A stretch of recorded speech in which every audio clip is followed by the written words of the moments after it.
Olá, pessoal. Estamos aqui nos preparando para dar continuidade à jornada pela história das mulheres. Espero a professora Karine chegar. Então, meu filho, tô conseguindo, viu? Vamos esperar a professora Karine. A gente está aqui com nossa última conversa da tarde de hoje. Estamos aguardando a professora Karine Teixeira Damasceno. E Karine chegou. É isso, vou convidar a Karine e a gente vai começar.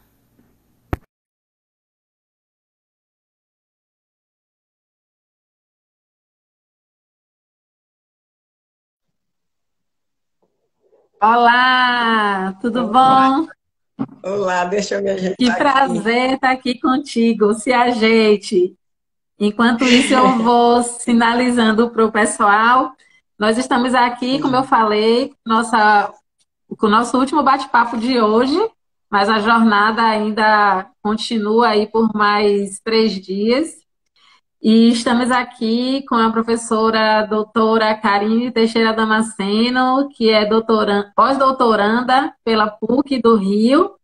E hoje a gente vai ouvir a respeito da sua pesquisa sobre famílias negras em Feira de Santana. Para serem donas de si, mulheres negras lutando em família. Feira de Santana, Bahia, 1871 a 1888.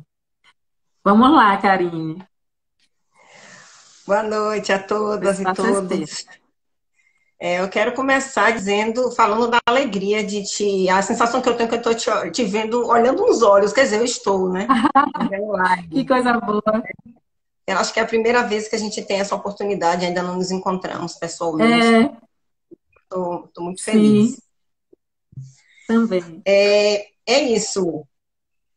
A tese, o título da apresentação é o título da tese, que foi defendida em julho do ano passado, 2019, 12 de julho, então acabou de completar um aninho. Para serem donas de si, mulheres negras lutando em família, Feira de Santana, Bahia, de 1871 a 1888, como Najara acabou de dizer.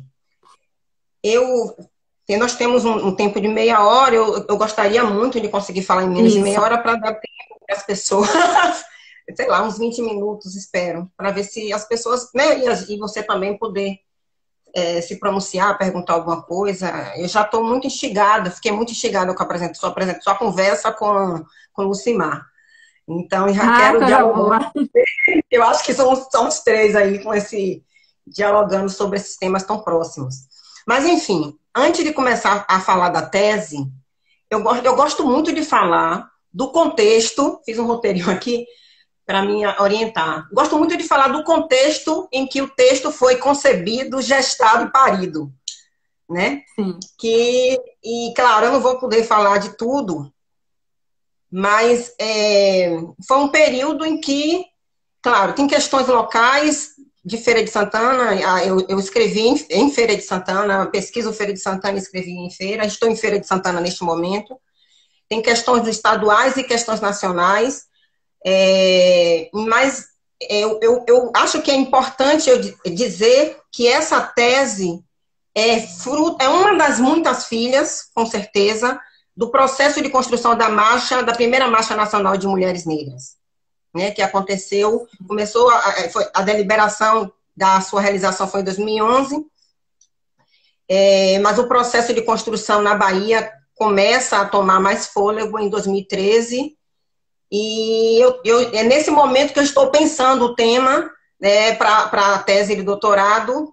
E, embora a ideia de pesquisar mulheres negras no século XIX já fosse algo que eu pensava desde o mestrado. Eu começo a pesquisa investigando as primeiras décadas da abolição, né, pós-abolição. E a dificuldade de encontrar mulheres nesse momento, nesse contexto, a identificação da cor, né, o silêncio da cor, né, tão falado por Hebe Matos e outras, né, historiadores. Eu encontro também para a Feira de Santana, e além de tudo, uma dificuldade de dialogar com uma bibliografia para a região, né? Especialmente para Santana. Na época eu tinha apenas a monografia, uma grande pesquisa realizada por Flaviane Nascimento, na época do mestrado. Então ali eu já tinha decidido que eu iria recuar no tempo para ajudar a construir uma bibliografia, né, buscando essas mulheres que eu não encontrava, né, mais à frente, mas também a ideia era ajudar a construir uma bibliografia que desse visibilidade a essas mulheres, porque eu já intuía e a documentação de alguma forma me deixava ver que sim, tinha algo que eu poderia encontrar olhando a documentação do século XIX, e eu encontrei muita coisa.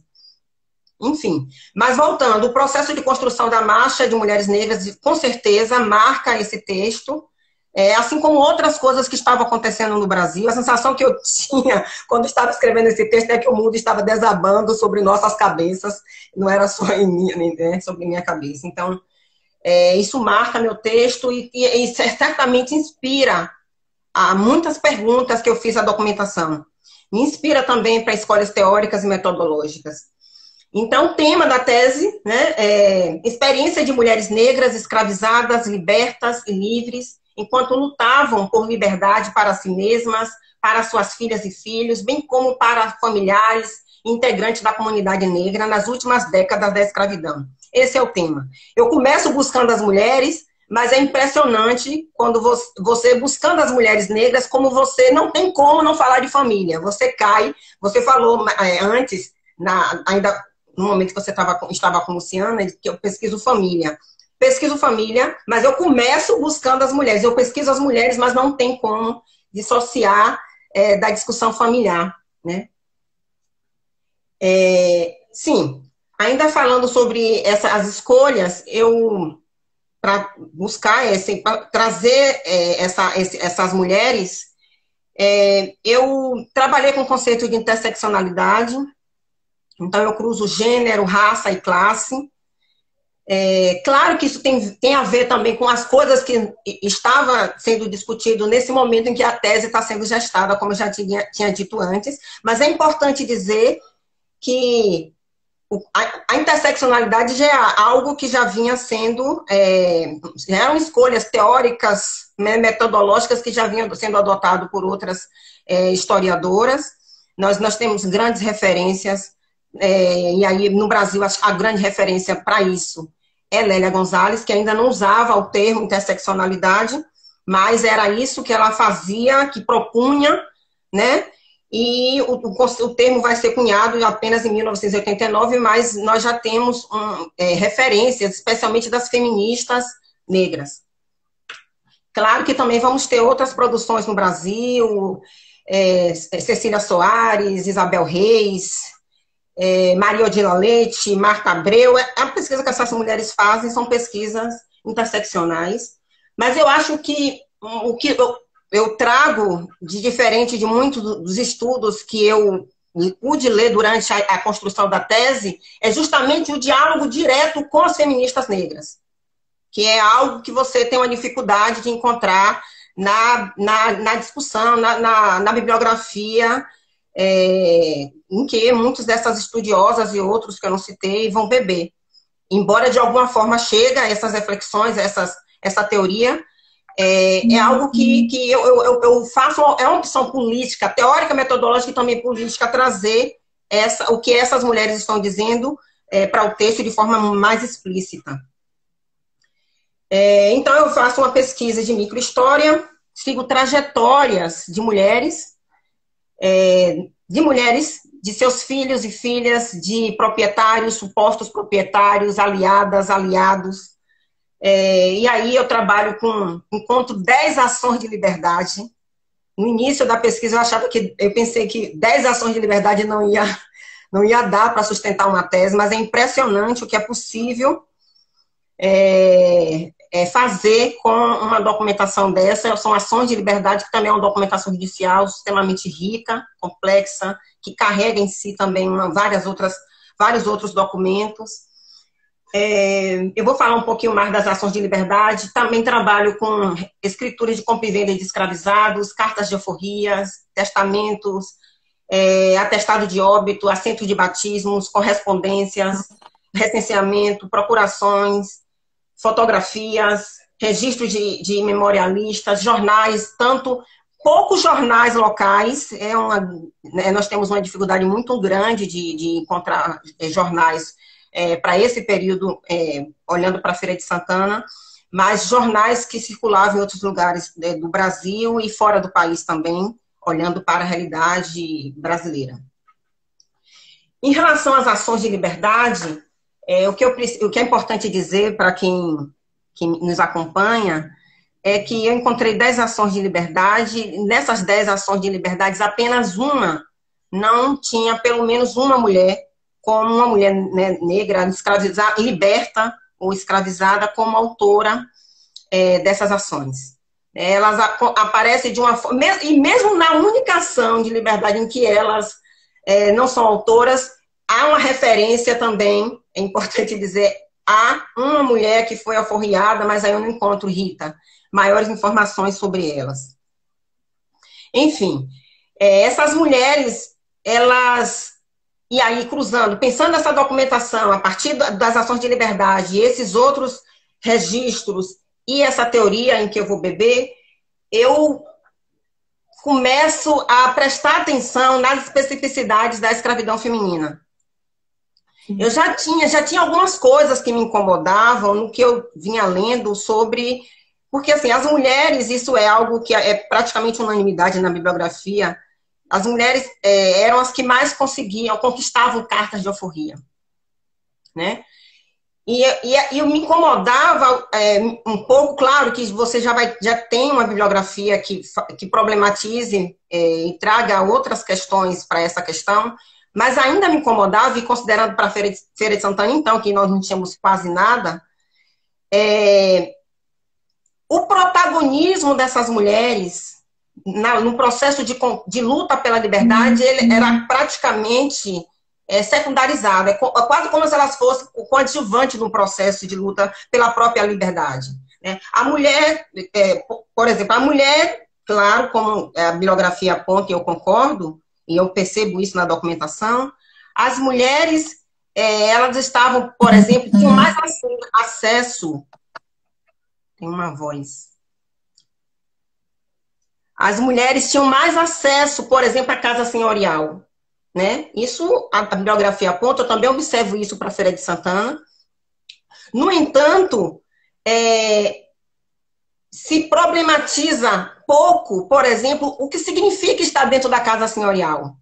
Sim, ter mais acesso a informações, né? Sim. Poder circular, né? Porque, e aí pensando especialmente pequenos proprietários, como é o caso de Feira de Santana, essas mulheres estavam na casa dos senhores, mas elas também iam à venda. Elas iam à feira. Então, eram mulheres que podiam circular, né? Mais do que os homens, elas estavam nesse espaço da casa. Então, tinha essa possibilidade de circular, de levar, trazer informações, de ter notícias sobre o que estava acontecendo na cidade e fora da cidade. Essas mulheres também, claro, tinha mais possibilidade de negociar a carta de liberdade com a senhora ou com o senhor. Essas coisas eu consigo perceber na documentação, né? Que é algo que você percebe também na bibliografia. Mas, por exemplo, as implicações de estar na casa dos senhores é algo que aparecia pouco. Então, eu comecei a prestar um pouco mais de atenção em relação a isso. Essas mulheres dentro da casa dos senhores, por exemplo, elas estavam mais vulneráveis à violência sexual. Né? Uma violência que praticamente não aparece na documentação que eu analiso. O pouco que aparece, claro que eu exploro ao máximo, mas é algo que eu ainda, agora no pós-doutorado, é algo que eu pretendo investigar mais. Mas, enfim, essa é uma das questões. Outra questão que eu trago na tese, que tem a ver com a especificidade feminina, isso é muito forte, é a cultura do cuidado. A cultura do cuidado é algo comum, compartilhado por todas as mulheres, não só as mulheres escravizadas, libertas e nascidas livres. Né? Que implica em quê? Era atribuído às mulheres o cuidado com as crianças, o cuidado com, especialmente com as crianças, o cuidado com a comunidade, com os mais velhos, com os doentes, né? E esses cuidados, essas atribuições também eram dirigidas às mulheres, às senhoras de escravos. Mas qual é a grande diferença? Que além de dar conta das suas atribuições no âmbito do cuidado, as escravizadas também acumulavam, né? A elas eram transferidas também as atribuições nesse âmbito das senhoras. Então, as senhoras, no final das contas, elas atuavam como gestoras, administradoras da casa, enquanto as mulheres escravizadas, elas cumpriam esse papel, né? Então, era um acúmulo de atribuições. Então, isso, claro, nós estamos falando de uma sociedade patriarcal, em que esses papéis eram impostos a essas mulheres, mas eu também estou falando de cultura. Então, essas mulheres também compartilhavam desses valores, né? E aí, o Lucimar fala de fuga de escravos, de mulheres escravizadas com seus filhos, né? Com seus filhos e filhas. Eu encontro poucas mulheres, são 10 ações de liberdade, algumas mulheres também fugiam. Sim. Só que nos casos que eu encontro, essas mulheres fugiam para procurar justiça, né? Justamente com o objetivo de mover uma ação de liberdade e garantir a liberdade de suas filhas e filhos, na maioria das vezes. Algumas vezes a própria liberdade, mas na maioria das vezes reivindicando a liberdade de suas crianças.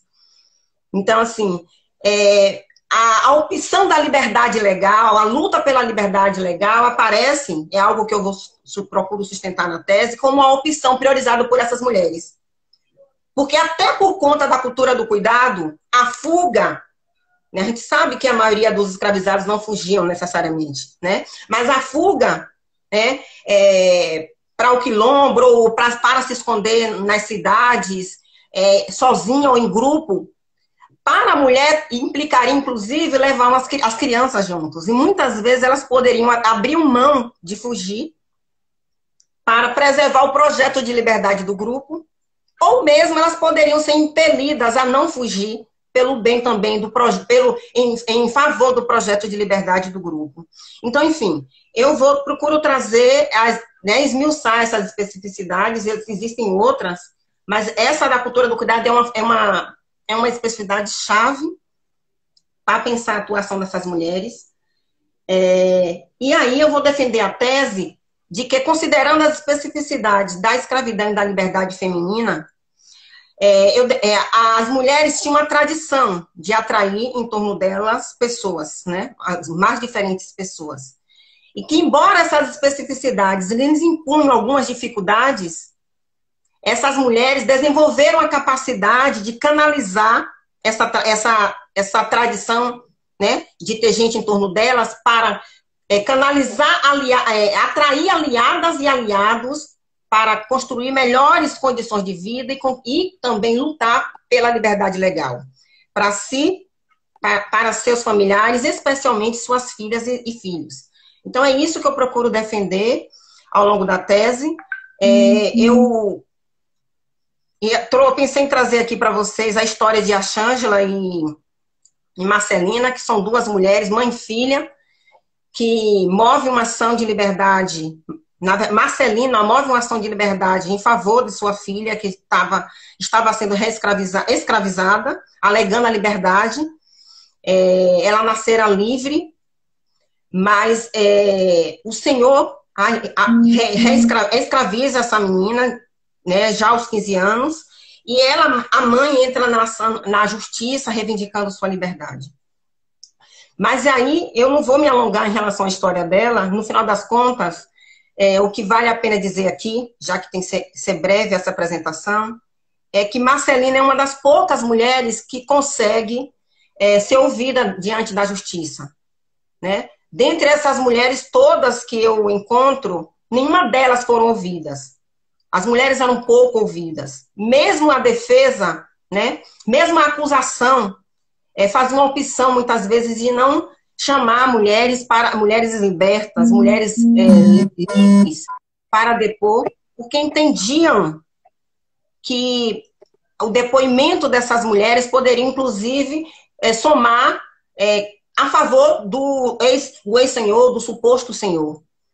Então, mas Marcelina é uma das únicas mulheres que depõe e ela consegue contribuir, né? As perguntas que são feitas a ela são muito poucas, mas ela consegue contribuir diante do juiz, também deste lugar como testemunha para a liberdade de sua filha. E também é um dos poucos casos que eu encontro em que elas foram bem-sucedidas.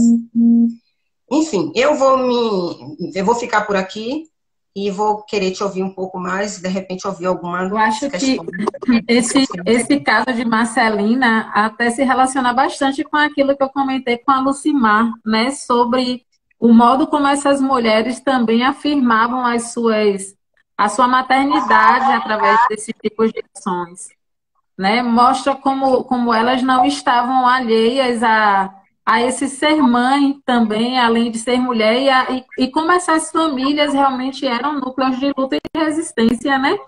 Teve uma pergunta aqui do Felipe que ele pedia para sinalizar se especificamente em Feira de Santana você conseguiu localizar alguma família negra, né, que lutava por essa liberdade. Eu acho que você respondeu antes que a pergunta fosse feita, que essa relação aí de Marcelina com a filha, né, traz a mostra disso, dessa família lutando de fato por si, né, lutando para serem donas de si.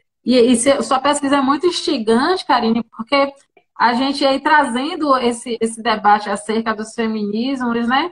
Como pensar em feminismo sem pensar nessas mulheres negras que não estavam sob esse título, sob esse rótulo, vamos dizer assim, esse conceito, mas que estavam ali buscando para mudar toda uma estrutura de uma sociedade, né? Para se mexerem, para se mobilizarem nessa sociedade que parecia querer determinar os lugares que estavam reservados para elas, e elas mostram que não, que essa mudança é possível e que acessar a lei, inclusive, era uma dessas possibilidades.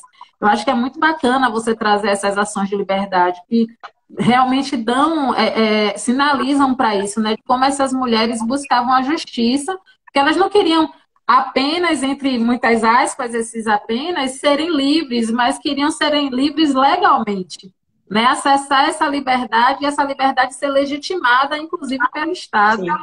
É fantástica essa análise que você traz. Eu vou ver aqui alguns comentários. A Lisa Nunes de Souza está dizendo que a tese comprova o protagonismo das mulheres diante da escravidão e da liberdade. Né? Vários elogios aqui à pesquisa. Né? João falando como é bom ouvir Karine Damasceno. Eu também concordo, João. E Karine fala com uma paixão que a gente fica com vontade de devorar essa leitura. Assim. É uma referência para todas nós. Né? A cultura do cuidado, uma pergunta da Sheila.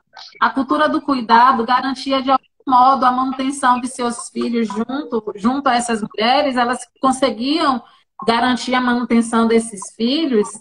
É uma pergunta que apareceu aqui. E muitos elogios, Karine, a sua pesquisa, muita gente interessada em acessar, em ler, em conhecer, e eu acho que é um dos objetivos da jornada, é esse, né? Que bom. Pesquisando. Eu acho, só dialogando um pouco, acho que Felipe falou sobre família também, né? Ele começou com ele.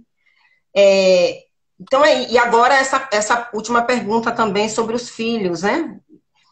Uhum. A luta pela liberdade era algo que perseguia a vida das pessoas escravizadas, homens e mulheres, né? Era um objetivo o tempo inteiro. Essas mulheres faziam a opção de lutar pela liberdade e estar perto de suas crianças, mas também somar para a conquista da liberdade de outras pessoas. Então, o grande desafio é você investigar, conseguir trazer à tona pessoas totalmente, quer dizer, que não produziu de próprio punho informações sobre suas vidas. Esse é um grande desafio. Mas é impressionante, eu digo impressionante, como até bem pouco tempo estávamos convencidas e convencidos de que não era possível, né?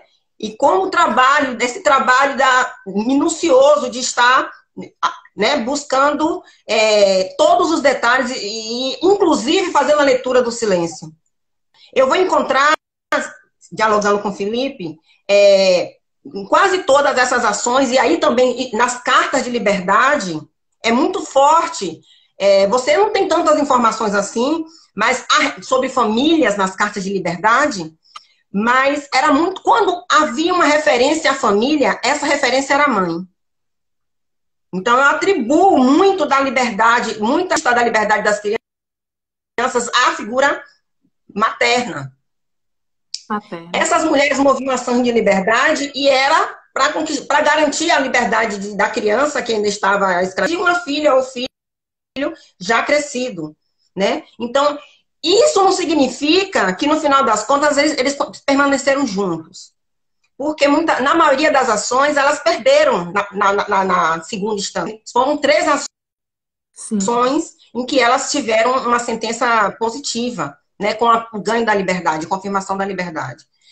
Mas isso não significa que essas mulheres e esses filhos e esses outros familiares não estivessem se procurando, né? E não estivessem, de alguma forma, se comunicando. Eu consigo perceber isso também na documentação. Claro que nós estamos falando de um período em que uma boa parte, especialmente dos homens, eram vendidos para o Sudeste. Então, a possibilidade de encontro era, né, ficava muito mais reduzida. Mas essa coisa de buscar liberdade, sempre a documentação aponta como objetivo de tentar reunir a família. Essa é uma questão que chama muita atenção. Uma outra coisa que agora acho que eu esqueci, foi uma outra pergunta que você fez, Najara, não lembro agora. Tem uma pergunta aqui sobre a composição dessas famílias, né, de Bispo. Se você quer saber onde sua tese está disponível e também comentar sobre a composição das famílias. Sim. Eu vou começar sobre a composição das famílias. Eu busco as mulheres e acabo chegando em família, na discussão de família. Encontro membros, né, mães. É muito forte a presença feminina nessas famílias. Eu consigo encontrar até 3 gerações de mulheres. Ou 3 gerações predominando mulheres, né? Muitas vezes os homens aparecem como crianças, na maioria das vezes. Eu analisei mais de 10, montei um banco de dados com mais de 10 mil registros de batismo.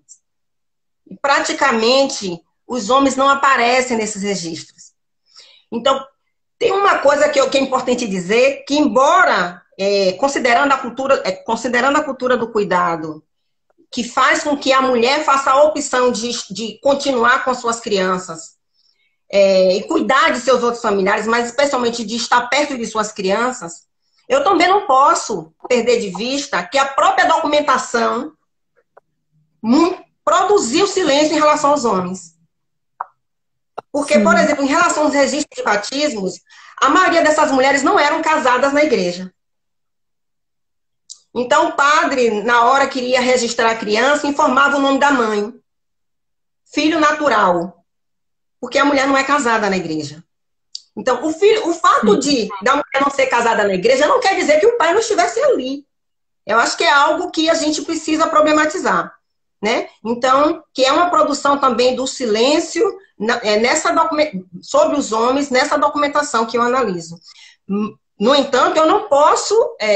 algumas pessoas me provocam. Karine, e os homens? Os homens também não ajudavam para somar para a compra da alforria das crianças?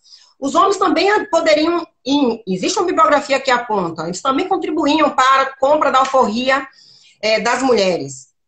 A documentação... Esses homens não aparecem. Esses homens não aparecem. Praticamente não aparecem. Eu faço inferências, né, sobre a presença dos homens na vida dessas mulheres e de seus filhos.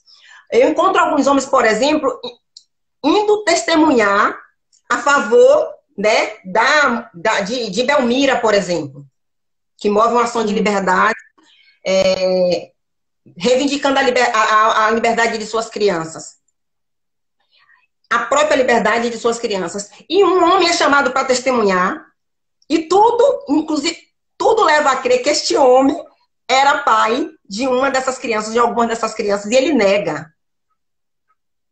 Porque ele sabe que existem várias coisas implicadas nisso. Dizer que é pai de uma dessas crianças, assumir que teve um caso com ela, até ele pode. Dizer que é pai, não.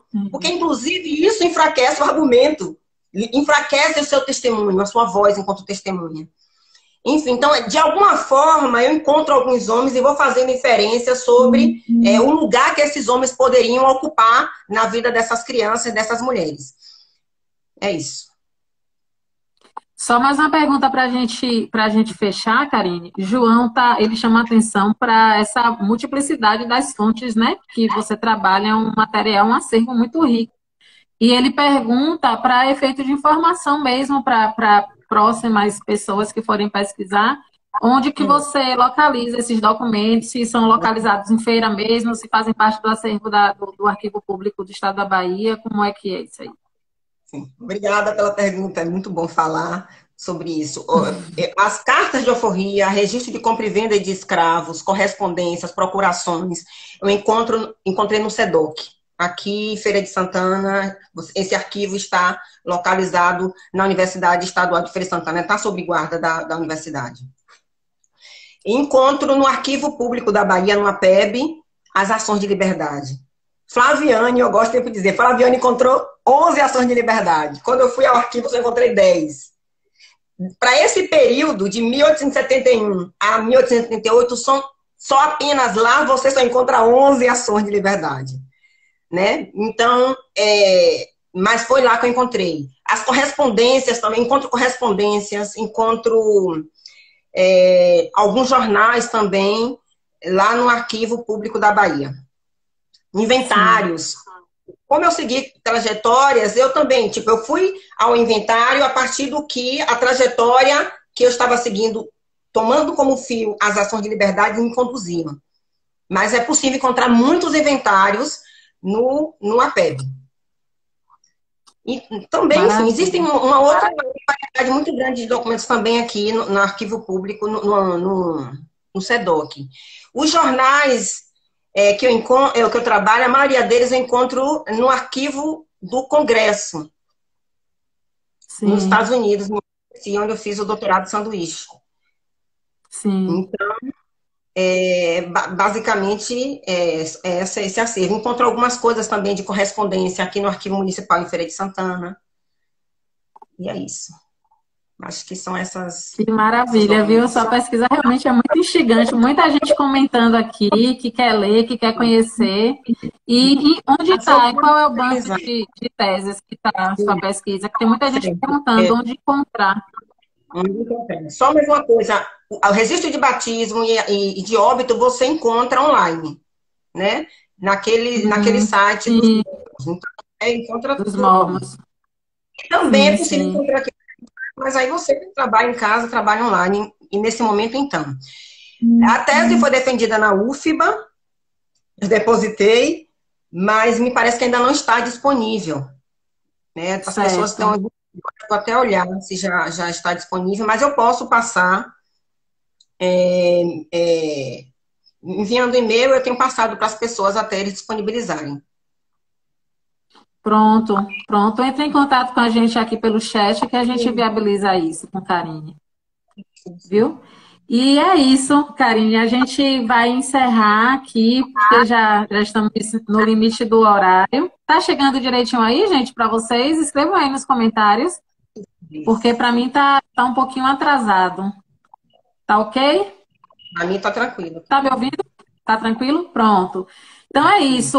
Por hoje, a gente encerra nossos bate-papos nessa nossa segunda jornada da rede de historiadoras e historiadores negros, né? Estamos aqui hoje, o primeiro dia da jornada de História das Mulheres Negras. Amanhã vamos ter mais 4 apresentações, né? Que envolvem temáticas relacionadas à educação. 4 não, 5, se não me engano. Que envolvem temáticas relacionadas à educação, cinema, teatro negro, e continuamos com esse debate aí, com essa interseccionalidade gênero, raça e classe, né, com os 2 últimos trabalhos que serão apresentados amanhã, e não percam, porque certamente assim vão ser apresentações também muito instigantes, muito muito boas de serem ouvidas e de serem lidas, né? Porque a nossa intenção é essa, que nossa escrita circule, que nossa história circule, porque essas histórias, elas são protagonizadas desde sempre. E está sendo muito bacana fazer parte desse momento, de poder trazer, né, boa parte dessas histórias que não são conhecidas de tantos dos nossos e das nossas. E é isso, um prazer, Karine, te encontrar aqui, né? Prazer. Te ver assim pela primeira vez também. A gente que se conhece muito mais de rede, mas Sim, ainda não sim. tivemos a chance de nos encontrarmos, mas em breve, com certeza, isso vai acontecer. Muito E eu quero, obrigada. eu E eu quero quero fazer agradecer, uma eu quero observação também, agradecer os organizadores, né? que A eu comissão acho organizadora. fantástica a pesquisa, porque ela traz para a gente um painel também dessas vivências no interior da Bahia, que são territórios que ainda tem muito o que ser revelado, né? A gente conhece muito a história da Bahia através de Salvador, do Recôncavo, então conhecer essas histórias de mais de dentro, né? De Feira de Santana, desse sertão, Chapada, aqui a região de Alagoinhas também, é sempre muito bom. Muito obrigada por sua presença aqui com a gente. Um abraço, gente. Tchau. Até amanhã. Tchau. Obrigada, pessoal, pela audiência. Tanta coisa acontecendo agora online.